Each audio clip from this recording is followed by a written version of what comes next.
नमस्कार दोस्तों, स्वागत है आप सभी का सरदाना ट्यूटोरियल पर। और मैं अंकित मालवीय, आप लोगों का हिस्ट्री टीचर। देखिए, अभी तक हमने हिस्ट्री में एंशिएंट इंडियन हिस्ट्री को डिस्कस कर चुके हैं, कंप्लीट कर चुके हैं। टोटल 12 लेक्चर्स में हमने इंडिया की एंशिएंट इंडियन हिस्ट्री को डिस्कस किया है।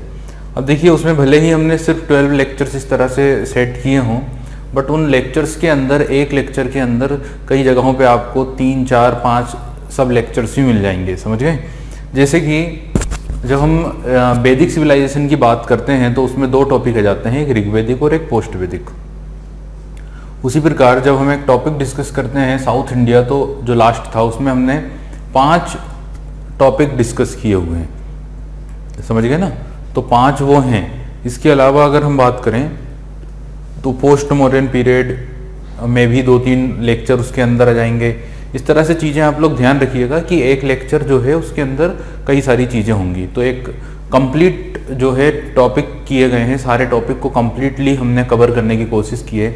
ज़्यादातर कोशिश की गई है कि हम सारे उस सेक्शन को कवर कर लें जहाँ से क्वेश्चन एग्जाम में पूछे जाते हैं। अगर आप लोग इन वीडियोस को अच्छे से देखेंगे, समझ गए ना, जहाँ जहाँ पर हमने फोकस किया है कि ये एक इम्पोर्टेंट पॉइंट है, एक इम्पोर्टेंट टॉपिक है, अगर आप उसे ध्यान से नोट करेंगे तो आपका ये 100% चांस है कि एग्ज़ाम आपका पहले अटेम्प्ट में ही क्लियर हो जाएगा, समझ गए। जीएस का सेक्शन तो आप लोगों का क्लियर हो ही जाएगा। अब देखिए, आप लोगों को ज़रूरी है ना कि आप लोग बस इस बात को समझें कि कहीं अगर हमने किसी टॉपिक को लंबा खींचा है तो उसका कारण वो टॉपिक ही है, वो टॉपिक ही ऐसा है कि उसको आपको लंबा खींचना पड़ेगा, समझ गए। क्योंकि कुछ चीज़ें जो हैं वो सिर्फ फैक्ट बता देने से काम नहीं चलेगा, सिर्फ फैक्ट से काम नहीं चलेगा, आपको उसकी स्टोरी भी समझना पड़ेगी। और स्टोरी के चक्कर में वो जो टॉपिक है वो क्या हो जाएगा, वास्ट हो जाएगा। और उसके अंदर कुछ 2-4 चीज़ें ऐसी आ जाएंगी जो एग्जाम पॉइंट ऑफ व्यू से इंपॉर्टेंट होगी। बट अगर हम सिर्फ उस फैक्ट को ही बता दें, सिर्फ उन 4-5 पॉइंट को ही बता दें तो काम नहीं चल पाएगा, समझ गए। इसलिए हम पूरा टॉपिक कवर करते हैं और वहाँ पर हम बता देते हैं कि यहाँ पे इतनी चीज़ें ही हैं जो हमारे लिए इम्पोर्टेंट हैं और उन्हीं चीज़ों को हमें ध्यान में रखना है। तो समझ में आ गई होगी बात, मैं आप लोगों से क्या बोलना चाह रहा हूँ। देखिएगा, यहाँ पे अब हम पार्ट 2 की बात करेंगे, इंडियन हिस्ट्री का part 2 it means medieval Indian history, मध्यकालीन भारतीय इतिहास। और मीडिएवल इंडियन हिस्ट्री जो है, बेसिकली बात की जाए तो इस समय भारत पर मुस्लिम इन्वेजन्स बढ़ गए हैं, मुसलमानों के आक्रमण बढ़ गए हैं या मुसलमानों के आक्रमण शुरू हो गए हैं, क्लियर। तो बेसिकली मीडिएवल इंडियन हिस्ट्री में मुस्लिम शासन रहा है, मुस्लिम एडमिनिस्ट्रेशन रहा है, क्लियर। और मुस्लिम एडमिनिस्ट्रेशन किसके अनुसार रहा है, तो एक धर्म है, उसके अनुसार। कौन सा धर्म? इस्लाम धर्म, क्लियर। तो मुस्लिम एडमिनिस्ट्रेशन चलता है किसके अनुसार? इस्लाम धर्म के अनुसार या इस्लाम रिलीजन के अनुसार। तो सबसे पहले जब हम इस टॉपिक को स्टार्ट करने हैं तो सबसे पहले हम डिस्कस करेंगे किसके बारे में? मुस्लिम रिलीजन के बारे में या मुस्लिम धर्म के बारे में, क्लियर। अब एक्चुअल में जो है चीज वो ये है कि मुस्लिम नहीं है, रिलीजन का नाम क्या है? इस्लाम। धर्म का नाम क्या है? इस्लाम। और मुस्लिम तो व्यक्ति होगा, वो फॉलोअर होगा जो इस्लाम धर्म को क्या करेगा? फॉलो करेगा, क्लियर। तो आप लोगों से इस बात को समझें, इस टर्म को समझें। द रिलीजन वॉज इस्लाम, जो धर्म है वो इस्लाम है, एंड जो फॉलोअर है, जो व्यक्ति है वो क्या है? मुस्लिम है, समझ गए। तो a person who follow Islam is known as Muslim, like a person who follow Sanatan religion is called Hindu. ऐसा व्यक्ति जो सनातन धर्म को फॉलो करता है उसे क्या कहते हैं? हिंदू कहते हैं। उसी प्रकार वह व्यक्ति जो इस्लाम धर्म को फॉलो करता है उसे मुस्लिम कहा जाता है।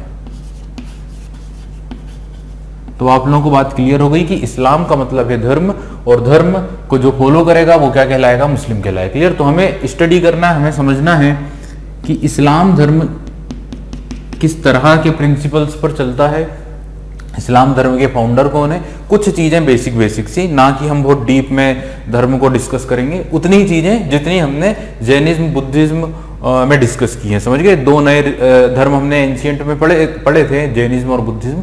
तो कुछ चीजें यहाँ पर भी, कुछ फैक्ट यहाँ पर भी डिस्कस करेंगे, क्लियर। तो सबसे पहली बात हो रही है इस्लाम धर्म के बारे में, क्लियर। देखिए, इस्लाम धर्म का अगर सबसे मुख्य प्रिंसिपल, एक मुख्य सिद्धांत की अगर बात की जाए तो इस्लाम धर्म एक ही ईश्वर के सिद्धांत पर चलता है। इट मीन्स कि ईश्वर एक ही है, ईश्वर के अनेक रूप नहीं है, ईश्वर एक ही होगा। तो सबसे पहली बात है कि मोनोथिज्म जो होता है, इट मीन्स जो एकेश्वरवाद जो होता है, एक ही ईश्वर का जो सिद्धांत होता है, इस सिद्धांत पर इस्लाम धर्म चलता है।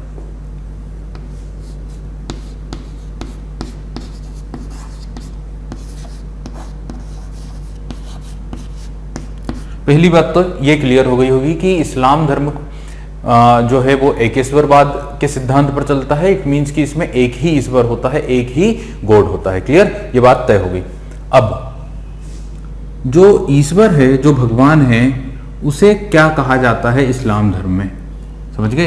इस्लाम धर्म में जो भगवान हैं उन्हें क्या कहा जाता है? तो ध्यान रखिएगा, इस्लाम धर्म में जो भगवान होते हैं उन्हें कहा जाता है अल्लाह या खुदा। क्या कहा जाता है?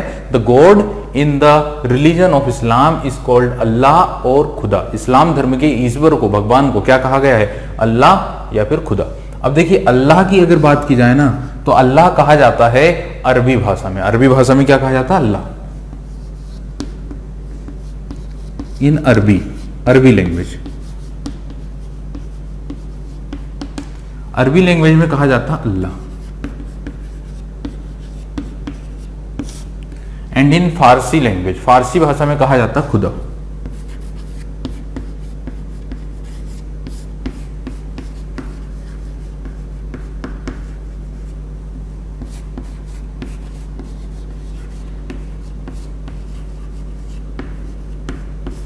क्लियर? तो सबसे पहली बात तो ये है, ये बात तय हो गई कि इस्लाम धर्म एक ही ईश्वर के सिद्धांत पर चलता है। उस ईश्वर को कहा जाता है क्या? उस ईश्वर को कहा जाता है अल्लाह। अल्लाह किस भाषा में कहा जाता है? अरबी भाषा में। और खुदा कहा जाता है किस भाषा में? फारसी भाषा में। क्लियर? ये बात तय हो गई। चलिए आगे चलते हैं। दूसरी बात, अब ये बात समझ लें कि the person who follow the religion is known as मुसलमान। तो अब यहां पे हम बात कर लेते हैं मुसलमान की।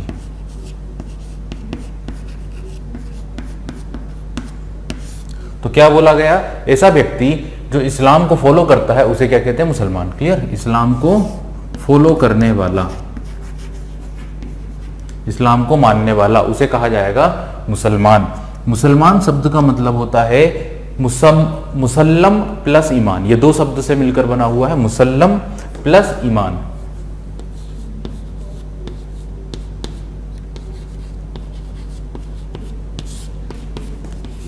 इट मीन्स ऐसा व्यक्ति, ऐसा पर्सन जिसका ईमान, जिसका फेथ क्या हो? पुख्ता हो। ईमान जो है, जो जिसका फेथ जो है वो क्या है? पुख्ता है। इट मीन्स अच्छा है। वो व्यक्ति को हम कहते हैं मुसलमान। क्लियर होगी बात? छोटे छोटे टर्म्स क्लियर हो गए होंगे। इस्लाम एक रिलीजन है और इस्लाम धर्म एक ईश्वर बात पर चलता है, एक ईश्वर के सिद्धांत पर चलता है। और ईश्वर को कहा जाता है अल्लाह किस भाषा में? अरबी भाषा में। और खुदा फारसी भाषा में।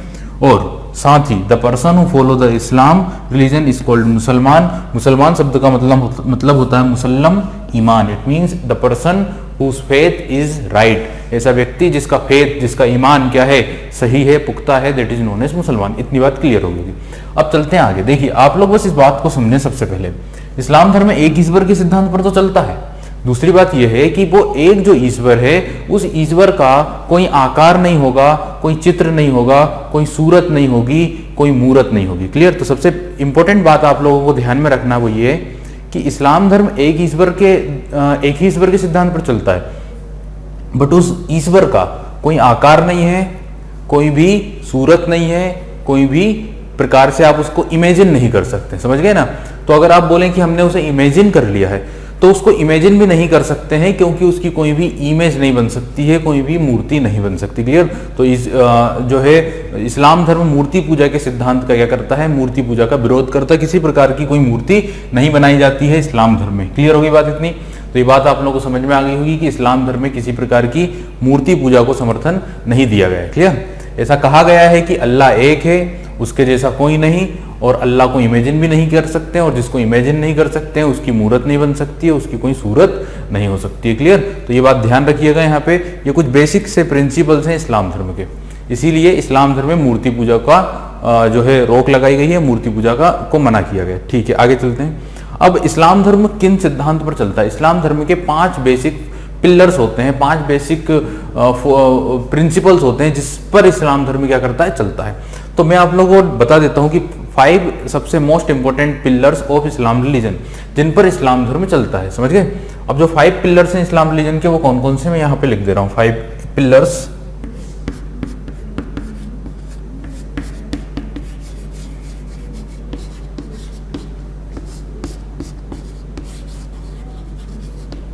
फाइव पिलर्स ऑफ इस्लाम। देखिए 5 पिलर्स कौन कौन से हैं? सबसे पहला पिलर, सबसे पहला जो है वो है कलमा।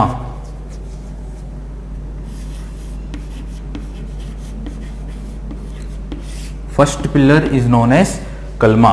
अब कलमा किसे कहा जाता है, कलमा का मतलब क्या होता है?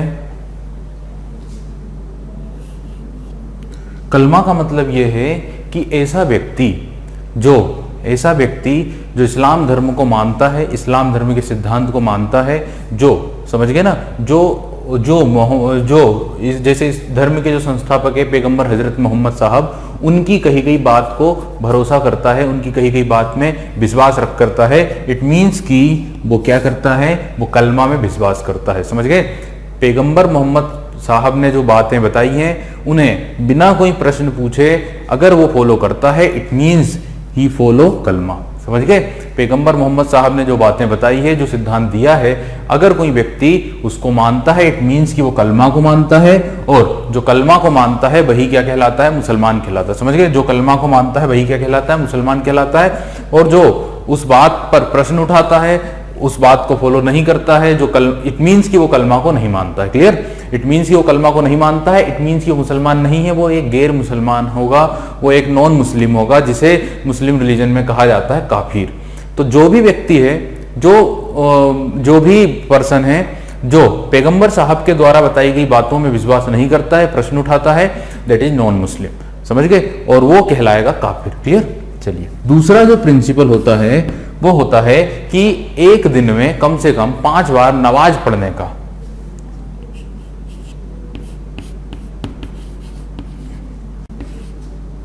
फाइव टाइम नमाज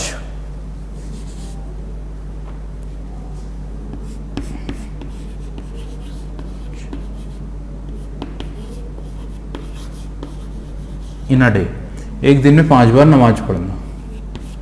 ठीक है? एक दिन में 5 बार नमाज पढ़ना भी मुस्लिम धर्म का एक बेसिक प्रिंसिपल होता है। ठीक है? तीसरा जो प्रिंसिपल है वो ये है कि रमजान का जो पवित्र महीना माना जाता है मुस्लिम धर्म के अनुसार, उसमें आपको रोजा रखना चाहिए। समझ गए? तो रमजान के मंथ में, रमजान के महीने में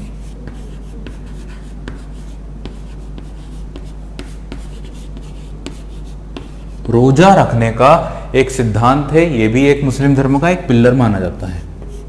ठीक है? फोर्थ नंबर पे अगर बात की जाए तो फोर्थ जो है वो है कि हर व्यक्ति को अपने जीवन में एक बार अपने खर्चे से हज की यात्रा करना चाहिए। और जो हज यात्रा होती है वो होती है सऊदी अरब के शहर मक्का से मदीना तक। क्लियर? तो हज यात्रा का मतलब मक्का से मदीना की यात्रा, दैट इज नोन एज हज यात्रा। तो हर व्यक्ति को अपने जीवन में एक बार हज यात्रा करना चाहिए। क्लियर? और पांचवी जो पिलर है, पांचवा जो स्तंभ है इस्लाम धर्म का, वो है जकात। क्लियर?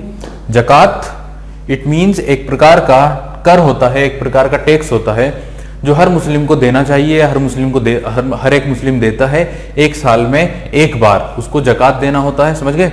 और ये जो जकात होता है ना, ये अपनी इनकम का, अपनी आय का, समझ गए ना, अपनी आय का, एक साल में आपने जो भी इनकम करी है उस आय का 1/40 होना चाहिए, 1/40 होना चाहिए। क्लियर?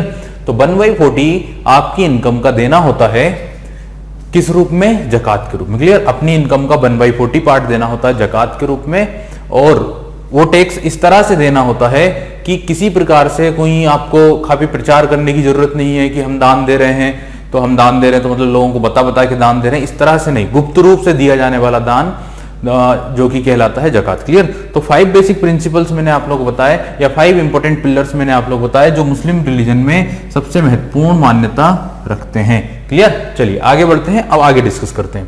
चलिए ये मैं मिटा देता हूं पहले।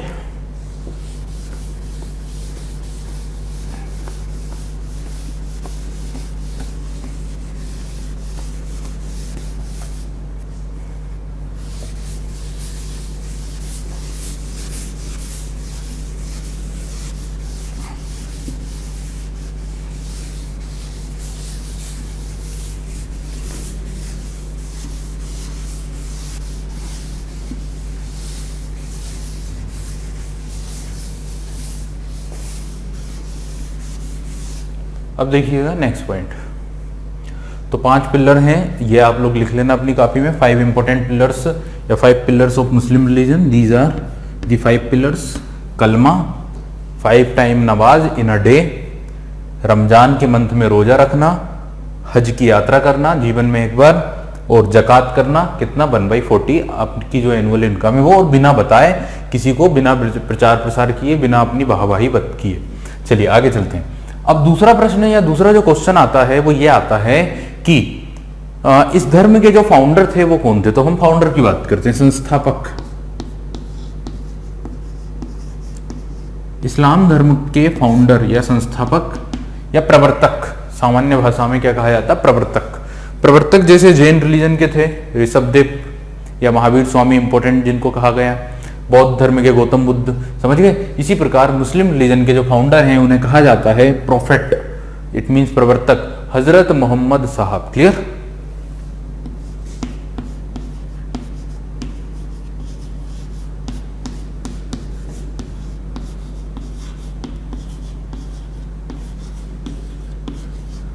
पैगंबर हजरत मोहम्मद साहब या prophet Hazrat Mohammad Sahab is the founder of Muslim religion.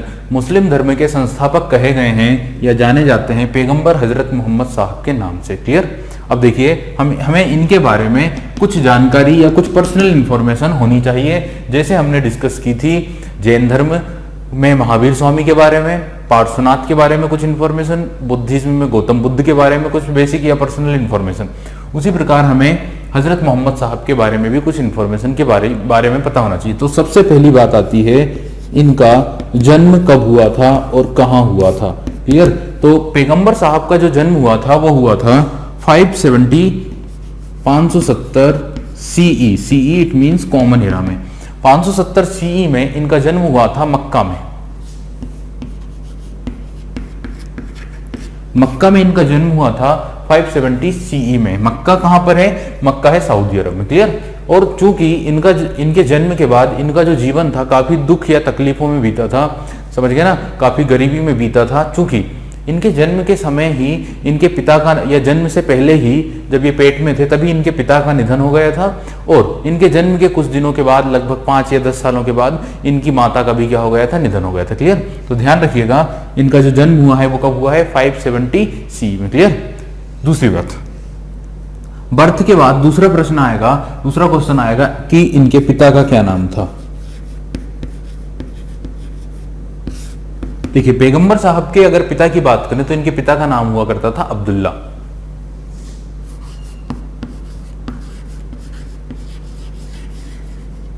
जिनकी डेथ इनके जन्म से पहले ही हो चुकी थी।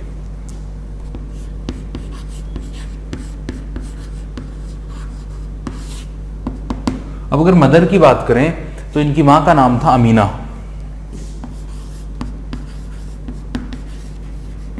इनकी मां का नाम क्या था, अमीना। ठीक है। Next point. फिर अगला क्वेश्चन है कि इनकी वाइफ का क्या नाम था, इनकी पत्नी का क्या नाम था। तो देखिए वैसे तो ऐसा है रिलीजियसली, या हम देखें अगर नोट्स में या बुक्स में, तो इनकी कई सारी पत्नियां थी, लगभग 11 या 12 इनकी क्या थी, पत्नियां थी। क्लियर। लेकिन इनकी जो फर्स्ट वाइफ थी वहीं से क्वेश्चन बनता है, बाकी सारी पत्नियों के ऊपर से क्वेश्चन नहीं बनता। तो लगभग 22 ईयर की एज में, लगभग 22 वर्ष की एज में इन्होंने एक खदीजा नाम की 40 साल की एक लेडीज से विवाह किया था, जो कि क्या थी, विधवा थी। समझिए, ध्यान रखिएगा 40 ईयर की एज की लेडी जो कि क्या थी, विधवा थी, उनसे इन्होंने विवाह किया था जिनका नाम क्या था, खदीजा। तो ध्यान रखिएगा हिज वाइफ वॉज, इनकी पत्नी का नाम था खदीजा।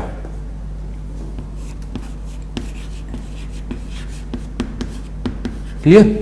तो यहां पर कुछ हमें बेसिक इंफॉर्मेशन के बारे में पता चलता है। देखिए अगर हम बात करें इनके पुत्रों की, तो इनके 3 पुत्र हुआ करते थे, जिनका निधन इनके जीवन के समय ही हो गया था, यानी इनके जिंदा रहते ही इनके पुत्रों का निधन हो गया था। और इनकी कई पुत्रियां भी थी, जैसे 4 पुत्रियां थी और 3 पुत्र थे। हालांकि वहां से क्वेश्चन नहीं बनता है, इसलिए हम उनको डिस्कस नहीं करेंगे, उनके नाम भी हमें लिखने की जरूरत नहीं है। समझ गए। ये कुछ क्वेश्चन है जहां से ये कुछ बातें हैं जहां से क्वेश्चन बन जाएंगे। तो ध्यान रखिएगा बर्थ कब हुआ है, 570 सी में। कहां पर, मक्का में। पिता का नाम है अब्दुल्ला, माता का नाम है अमीना, और वाइफ का नाम है क्या, खदीजा। क्लियर होगी बात इतनी। चलिए अब क्या हुआ कि जिस जगह पर ये लोग रहते थे, इट मीन सऊदी अरब में, वहां पर कुछ इस तरह के के रिचुअल होते हैं, कुछ इस तरह के प्रिंसिपल होते हैं कि बच्चों को जन्म के बाद डेजर्ट में जाना पड़ता है, समझ गए। डेजर्ट में उन्हें छोड़ा जाता है, वहां पर जो है कुछ सीखने जाते हैं, चीज़ों को समझने जाते हैं। तो वहीं पर डेजर्ट वाले रीजन में जब ये गए वहां पर, और वहीं पर एक गुफा होती थी, एक केव होती थी, जहां पर ये मेडिटेशन किया करते थे, जहां पर अपना ध्यान लगाया करते थे। समझ में आ गई बात आप लोगों को। तो मक्का वाले रीजन में, चूंकि सऊदी अरब में आता है और वो पूरा डेजर्ट वाला रीजन है, समझ गए, रेगिस्तानी क्षेत्र है, तो वहीं पर इन्हें जाना होता था। और वहीं पर एक जगह थी, एक गुफा थी, एक केव थी, जहां पर ये मेडिटेशन करते थे, ध्यान लगाते थे एकांत में। क्लियर। उस गुफा का, उस केव का नाम था हिरा। तो ध्यान रखिएगा, यहां से क्वेश्चन ये बनेगा, गुफा जिसका नाम क्या है, हिरा।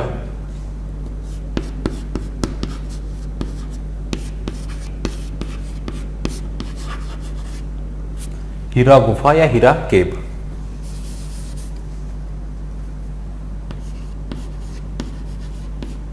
चलिए, तो एक गुफा होती थी वहां पर जिसका नाम क्या था, हीरा गुफा या हीरा केव, जहां पर ये मेडिटेशन करते थे, ध्यान लगाते थे। और अब यहां से स्टोरी हम स्टार्ट कर लेते हैं, यहां से कहानी हम समझ लेते हैं कि जैसे आपको बताया ना, कलमा का क्या प्रिंसिपल है वो यहां पे क्लियर होगा। किसी दिन पैगंबर साहब जो है अपनी गुफा में मेडिटेशन कर रहे थे, चूंकि वहां पे वो ऐसा कहा जाता है घंटों घंटों कई कई दिनों तक वहां पे मेडिटेशन किया करते थे। तो ऐसे ही किसी दिन वो मेडिटेशन कर रहे थे, और मेडिटेशन के बाद जब वो बाहर निकले तो उनके हाथ में एक बुक थी जिसे कहा जाता है कुरान। मुस्लिम रिलीजन की सबसे महत्वपूर्ण बुक, सबसे पवित्र बुक कही गई है कुरान। तो जब वो बाहर आए तो उनके हाथ में एक बुक थी जिसका नाम क्या था, कुरान। और उन्होंने लोगों से कहा कि ये जो बुक है, ये जो बुक है, ये अल्लाह के एक दूत ने मुझे दी है, अल्लाह के एक देवदूत ने मुझे दी है, समझ गए, अल्लाह के एक फरिश्ते ने मुझे दी है। क्लियर, ये बात ध्यान रखिएगा। पैगंबर साहब ने लोगों से जाकर क्या कहा कि ये जो बुक है, ये बुक मुझे दी है किसने, भगवान के फरिश्ते ने। और भगवान को क्या कहा, अल्लाह या खुदा। तो अल्लाह या खुदा के फरिश्ते ने, उनके एक दूत ने मुझे ये बुक दी है। इस बुक का नाम क्या है, कुरान। समझ गए, ये बात बताई किसने, पैगंबर साहब ने, किसे, लोगों को। क्लियर, ये बात तय हो गई। अब साथ ही उस दूत का नाम अगर हम बात करें, उस देवदूत का नाम, उस फरिश्ते का जो नाम था वो था जेब्राइल। तो जेब्राइल नामक एक दूत था, एक फरिश्ता था अल्लाह का, जो आया था और उसने मुझे ये बुक देकर गया।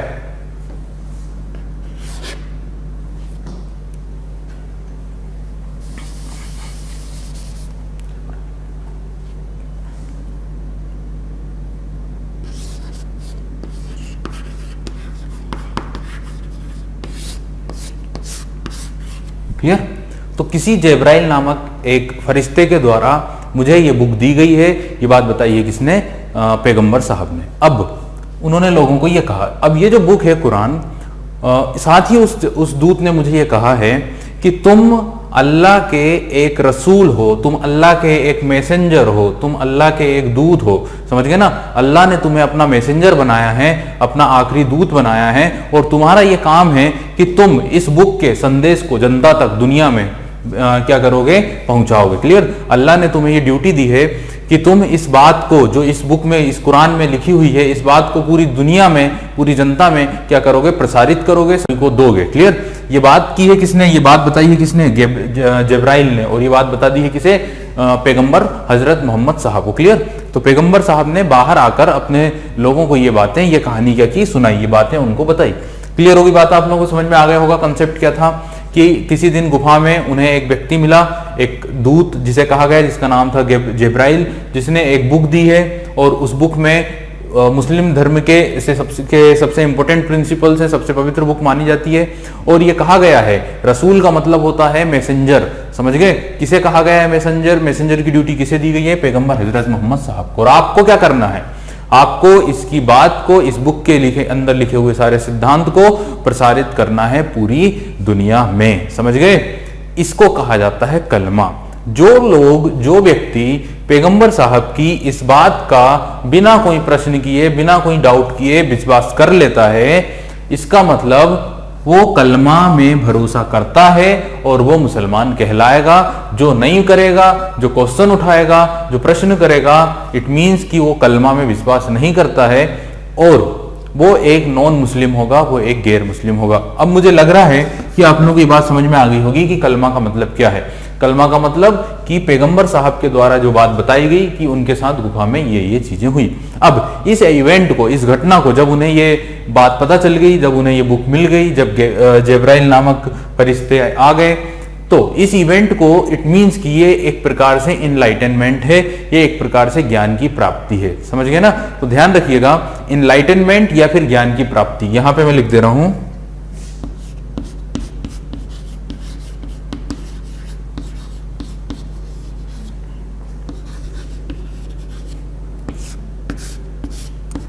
इनलाइटमेंट, इट मीन्स ज्ञान की प्राप्ति या महाज्ञान की प्राप्ति। तो देखिए इन्हें जो ज्ञान की प्राप्ति हुई है, ये हुई है 610 सीई में, 610 सीई में हीरा नामक गुफा में जब जिब्राइल नामक देवदूत आया, उसने उन्हें बुक दी, किताब दी। कौन सी किताब दी? कुरान शरीफ या कुरान। और उसी इवेंट को हम बोलते हैं क्या हो जाना? ज्ञान की प्राप्ति हो जाना। क्लियर? तो ये बात ध्यान रखिएगा। अब यहां पर सारी बेसिक इंफॉर्मेशन मैंने आप लोगों को बताई। जब ये हुआ, फिर इसके बाद पैगंबर साहब ने अपने उपदेश देना शुरू करे, अपनी स्पीच देना शुरू करी, और धीरे धीरे धीरे उनके कई सारे जो हैं डिसिपल्स जुड़ते गए, उनके कई सारे अनुयायी बनते गए। धीरे धीरे पैगंबर साहब काफी फेमस हो गए, और आसपास की जितनी भी ट्राइब्स थी, आसपास की जितनी भी जातियां थी, वो सब उनके फॉलोअर्स बन गए, वो सब उनके समर्थक बन गए। क्लियर? अब जब उनका नाम काफी फेमस होने लगा, काफी प्रसिद्ध होने लगा, तब वहां पर रहने वाले, वहां पर पाए जाने वाले जो दूसरे धर्म थे, उन दूसरे धर्म के लोगों में इनसिक्योरिटी उत्पन्न होना शुरू हुई। एक डर उत्पन्न हुआ, डर जो है वो पैदा होने लगा। किसके अगेंस्ट में? पैगंबर साहब के अगेंस्ट में। अब ये जो दूसरे धर्म थे वो थे यहूदी धर्म और था कौन सा? ईसाई धर्म।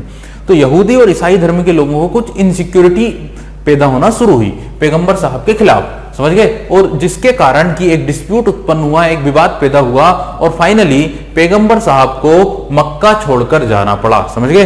पैगंबर साहब को मक्का छोड़कर क्या करना पड़ा? जाना पड़ा। और पैगंबर साहब मक्का छोड़कर चले गए मदीना। तो ध्यान रखिएगा, इन 622 में 622 में पैगंबर साहब को मक्का छोड़कर कहां जाना पड़ा? मदीना जाना पड़ा। तो ध्यान रखिएगा, इन 622 सी में ये पैगंबर साहब वेंट टू मदीना। मदीना जो जगह है, जो सिटी है, वो भी कहां पर है? सऊदी अरब में।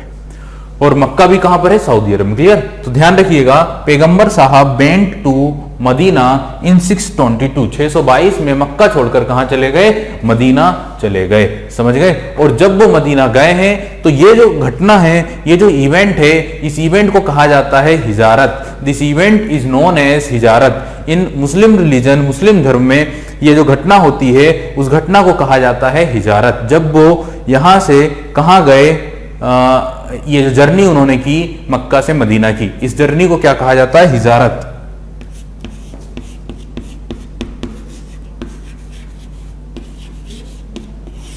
द जर्नी बाई पैगंबर साहब फ्रॉम मक्का टू मदीना। इतनी बातें आप लोगों को क्लियर हो गई होगी। अब देखिए, साथ ही क्या हुआ? उसी टाइम से, उसी दिन से, उसी समय से एक संबत शुरू हुआ, जिसे कहते हैं हिजरी संबत।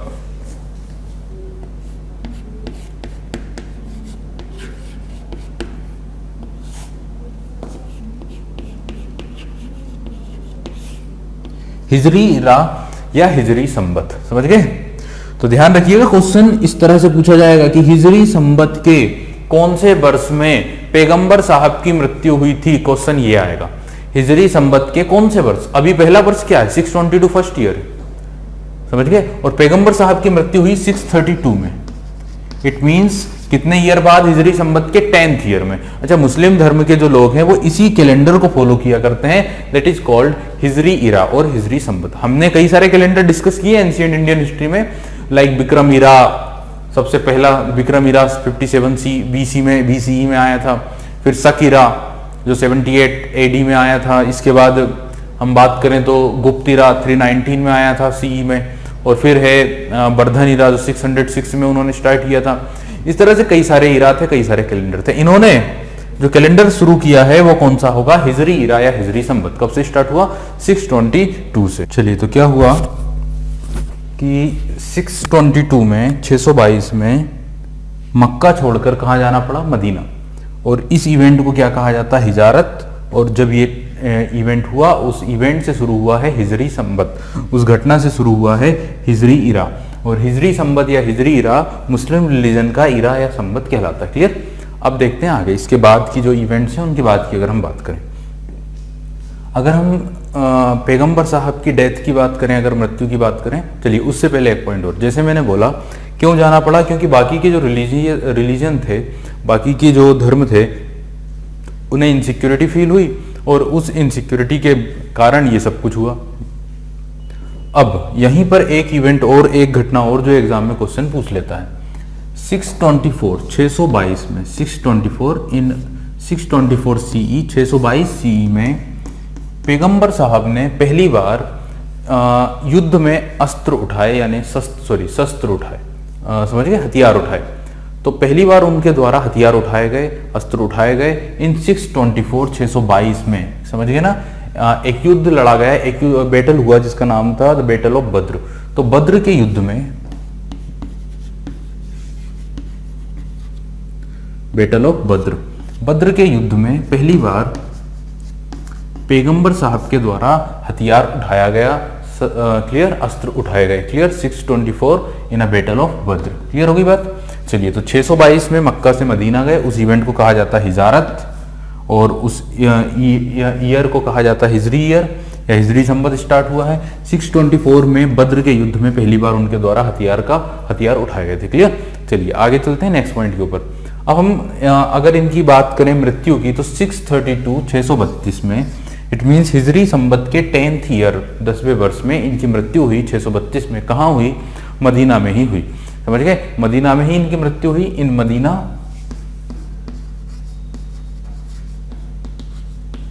632 at the age of 63 year, 63 वर्ष की एज में, at the age of 63 year, 63 वर्ष की आयु में इनकी मृत्यु हुई थी मदीना में ही, क्लियर होगी बात इतनी। वहीं पर उन्हें दफनाया गया, वहीं पर उनकी जो है कब्र बनाई गई, क्लियर होगी बात। चलिए आगे चलते हैं, अब और कुछ मुद्दों के ऊपर हम डिस्कशन करेंगे, देखिएगा।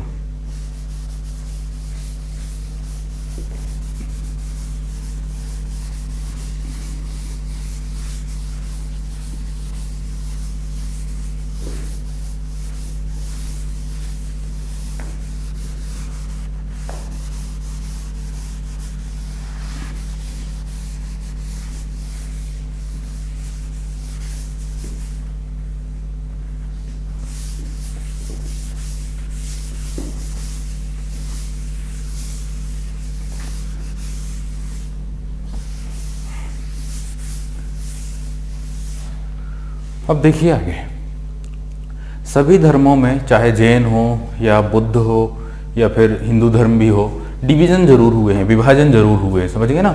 विभाजन जो हुए हैं, जैसे जैनिज्म की बात करें तो दिगंबर और श्वेतांबर में, बुद्धिज्म की बात करें तो हीनयान और महायान, उसके पहले स्थाविर और महासंघिका, ये सब हम डिस्कस कर चुके हैं। हिंदू धर्म की बात करें तो वैष्णव धर्म, शैव धर्म काफी फेमस है, समझ गए। तो उसी प्रकार अब मुस्लिम धर्म में भी विभाजन हुआ, डिविजन हुए हैं, क्लियर। देखिए पैगंबर साहब की मृत्यु तो कब होगी? 632 में।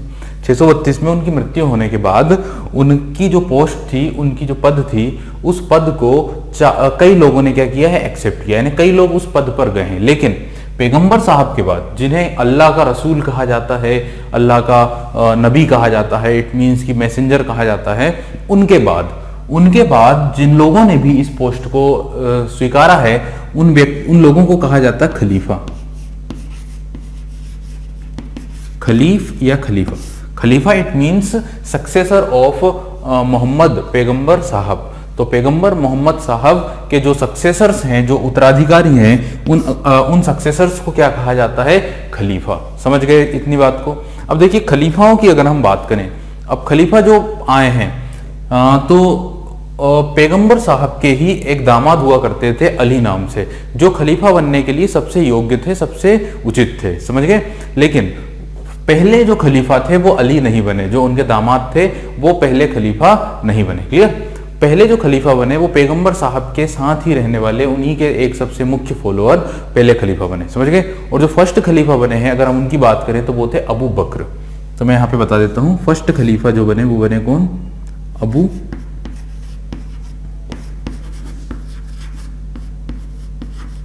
बकर, ही कंसिडर एज फर्स्ट खलीफा। जब इनकी डेथ हो गई, जब इनकी मृत्यु हो गई, देन फिर बने सेकंड खलीफा, और जो सेकंड खलीफा बने उनका नाम था उमर।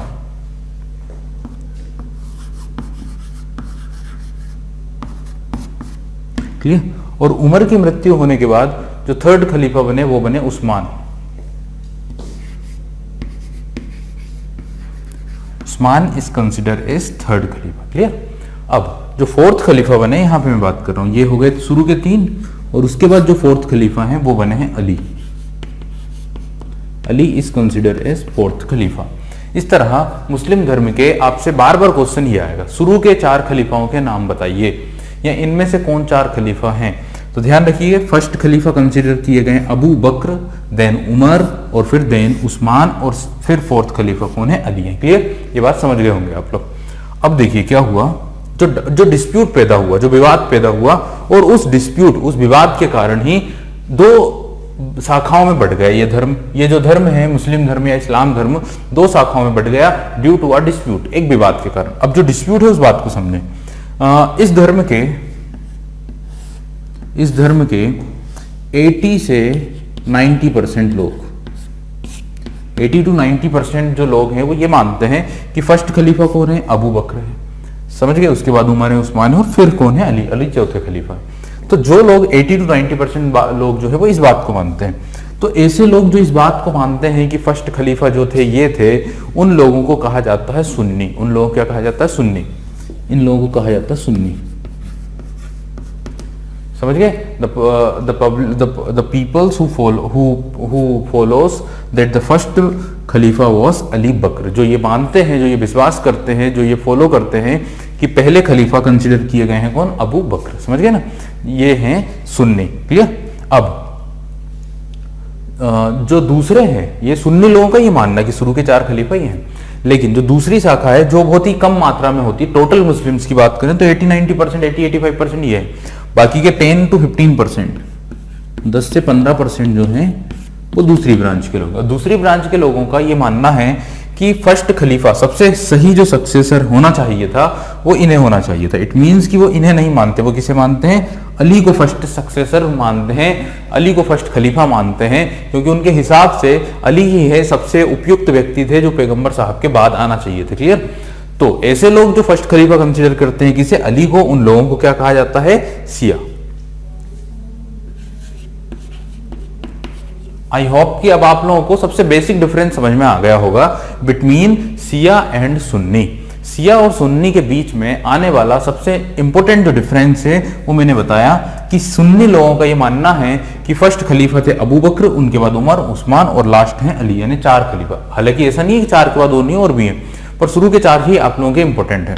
और फिर शिया लोग जो ये मानते हैं कि फर्स्ट खलीफा अली हैं, अबू बकर नहीं है, these are known as Shia. Clear. सबसे ज्यादा मात्रा की अगर बात की जाए तो सुन्नी कम्युनिटी के लोग पूरे वर्ल्ड में, पूरे विश्व में सबसे अधिक मात्रा में, और शिया कम्युनिटी के लोग कम है, रेस्पेक्टिवली सुन्नी। अब देखिए कुछ और, जैसे आप लोगों को पता है, आप लोग सुनते हैं इन दोनों लोगों में काफी ज्यादा दुश्मनी है, काफी ज्यादा जो है दुश्मनी है। अब उस दुश्मनी का, उस शत्रुता का जो कारण है, वो जो रीजन है, उस बात को समझना है कि आखिर ये दुश्मनी क्यों है, आखिर ये शत्रुता का बेसिक कारण क्या है। अब देखिए क्या हुआ कि ये सारी चीजें तो क्लियर हो गई, लेकिन इसके बाद कुछ ऐसी पॉलिटिकल इवेंट हुई, कुछ ऐसे राजनीतिक घटनाक्रम हुए जिसके कारण इन दोनों कम्युनिटी में क्या हुआ, डिस्प्यूट, शत्रुता उत्पन्न हुई। अब इस बात को समझते हैं। तो देखिए, जैसे मैंने बोला अली जो कि क्या थे, पैगंबर साहब के दामाद थे, इनके एक पुत्र थे। इट मींस कि पैगंबर साहब के ग्रैंडसन, उनके क्या थे, पोते। तो इनके एक पुत्र थे अली के, जिनका नाम था हुसैन।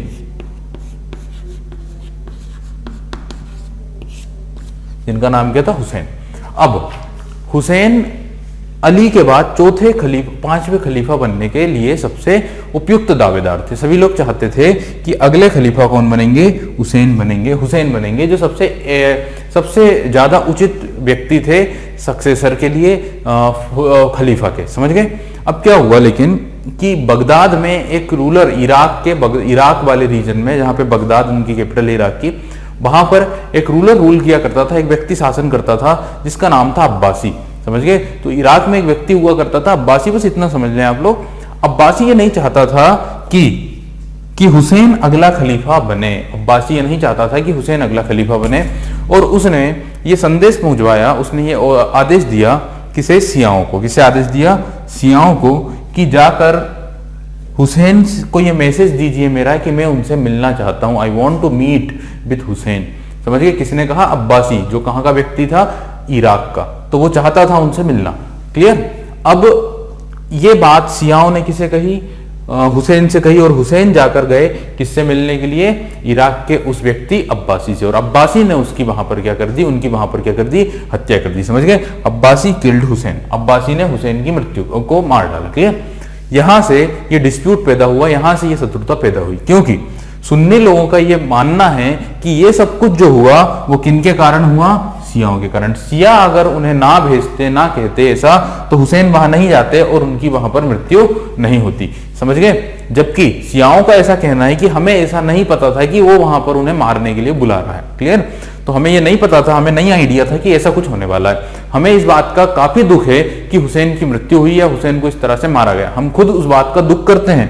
ऐसा किसने कहा, शियाओं ने कहा। बट चूंकि दुश्मनी तो बन चुकी थी किसके मन में, सुन्नियों के मन में, और वो समझ चुके थे कि ये सब शियाओं ने किया, ये शियाओं का करना है, और इसलिए ये दुश्मनी बढ़ती गई और काफी ज्यादा बढ़ गई। हालांकि शियाओं का विश्वास कुछ और था, और शिया तो ये तक कहते हैं कि हमें तो इतना दुख है कि हम उनके दुख के रूप में एक शोक दिवस भी मनाते हैं, जिसे कहा जाता है मुहर्रम। तो मुहर्रम जो दिन होता है ना, मुहर्रम जो फेस्टिवल होता है, वो खासतौर से मनाया जाता है इस एक शोक दिवस के रूप में। किसकी मृत्यु के शोक दिवस के रूप में, हुसैन की मृत्यु के शोक दिवस के रूप में। क्लियर हो गई होगी बात, आप लोगों को समझ में आ गया होगा कि डिस्प्यूट या विवाद का कारण क्या है, और दो कम्युनिटी कौन कौन सी, शिया और सुन्नी। क्लियर। अब देखिए, दुनिया में सबसे ज्यादा कम्युनिटी कौन सी है, सुन्नियों की, और उसके बाद कौन है, शिया। अगर मुस्लिम धर्म विश्व में सेकंड नंबर पे आने वाला रिलीजन है, second largest religion of the world is Muslim religion. First number पे आता है ये क्रिश्चियन या ईसाई, और सेकंड नंबर पे आता है मुस्लिम। लेकिन मुस्लिम में भी दो हो गए, शिया और सुन्नी। अब देखिए थर्ड और भी, तीसरी भी ब्रांच होती है मुस्लिम में, जिसे बोलते हैं सूफी। तो तीसरी जो शाखा है, तीसरी जो ब्रांच है, उसका नाम क्या है, सूफी। सूफी शब्द सुना होगा, सूफीज्म या सूफी संगीत या सूफी सॉन्ग सुने होंगे आप लोगों ने। उसी प्रकार एक ब्रांच कहलाती है मुस्लिम धर्म में, जिसे क्या कहा जाता है, सूफी। अब सूफी कैसे आ गए हैं, तो जब इन दोनों में काफी ज्यादा शत्रुता बढ़ने लग गई, काफी ज्यादा दुश्मनी बढ़ने लग गई, तब ये तीसरी ब्रांच का उत्पन्न निकल कर आई, जिसका काम है, जिसका बेसिकली कार्य यह है कि दोनों के बीच में दुश्मनी को कम करना। तो सूफी एक प्रकार से ऐसे लोग थे जो ना तो अबू बकर में विश्वास करते थे और ना ही किसमें, अली में। वो सिर्फ और सिर्फ विश्वास करते हैं किसमें, पैगंबर हजरत मोहम्मद साहब में। क्लियर। उन्हें कहा गया सूफी। क्लियर हो गई होगी बात। तो अब ये जो टॉपिक है, जो भी हमें डिस्कशन करना था यहाँ पर मुस्लिम रिलीजन के बारे में, मुस्लिम धर्म के बारे में, मैक्सिमम पॉइंट हमने डिस्कस कर लिए हैं। इंपॉर्टेंट जितने भी फैक्ट थे वो बता दिए हैं। तो ध्यान रखिएगा, मुस्लिम धर्म की अगर बात की जाए तो मुस्लिम धर्म, अब देखिए भारत पर जो आक्रमण हुए ना, मुस्लिम्स ने जब आक्रमण किए, तो बेसिकली दो कारण थे। मुसलमानों जब भारत पर आक्रमण किए हैं तो उनके दो बेसिकली दो कारण थे। पहला कारण क्या था, पहला कारण था मुस्लिम धर्म का प्रचार प्रसार करना, ज्यादा से ज्यादा उसके फॉलोअर बन जाएं। तो पहला रीजन तो ये था कि ज्यादा से ज्यादा क्या हो, उनके फॉलोअर्स बने, पहला कारण ये। और दूसरा कारण था धन की लूटपाट करना, क्योंकि भारत प्रसिद्ध था, भारत फेमस था, भारत को कहा जाता था सोने की चिड़िया। और भारत के मंदिरों में, समझ गए ना, जो भी पूजा स्थल थे भारत के, वहां पे कई सारा सोना जो है वो भरा रहता था। तो उनकी लूटपाट करने के लिए और साथ में मुस्लिम धर्म का प्रचार करने के लिए मुसलमानों ने भारत आए हैं, मुसलमानों ने भारत पर आक्रमण किया है। क्लियर। तो यहां पर हमने हल्का सा डिस्कशन किया है किस धर्म के बारे में, मुस्लिम रिलीजन या मुस्लिम धर्म के बारे में। अब हम बात करेंगे अगले टॉपिक की, जिसमें हम बात करेंगे कि जो अरबियों की साइड से भारत पर आक्रमण हुए थे 712 में। आप लोग समझ लें, मुस्लिम धर्म ही कब बना है, मुस्लिम धर्म बना है मुस्लिम धर्म बना है 622 में, जब इनलाइटनमेंट हुआ, जब ज्ञान की प्राप्ति हुई। इट मींस ये जो चल रही है ईयर, ये जो शताब्दी चल रही है, ये चल रही है 7th सेंचुरी, यानी कि हम बोल सकते हैं 7वीं शताब्दी में मुस्लिम धर्म की उत्पत्ति हुई, मुस्लिम धर्म उत्पन्न हुआ। और फिर भारत पर जो आक्रमण हुआ, पहला मुस्लिम आक्रमण, वो हुआ 712 सी में, और ये आ गई है 8th सेंचुरी, 8वीं शताब्दी में भारत पर आक्रमण हुआ। और आक्रमण का एक कारण क्या है कि मुस्लिम धर्म का प्रचार करना और भारत से सोने की या धन की क्या करना, लूटपाट करना। क्लियर। चलिए अब हम बात करेंगे अगले टॉपिक के ऊपर।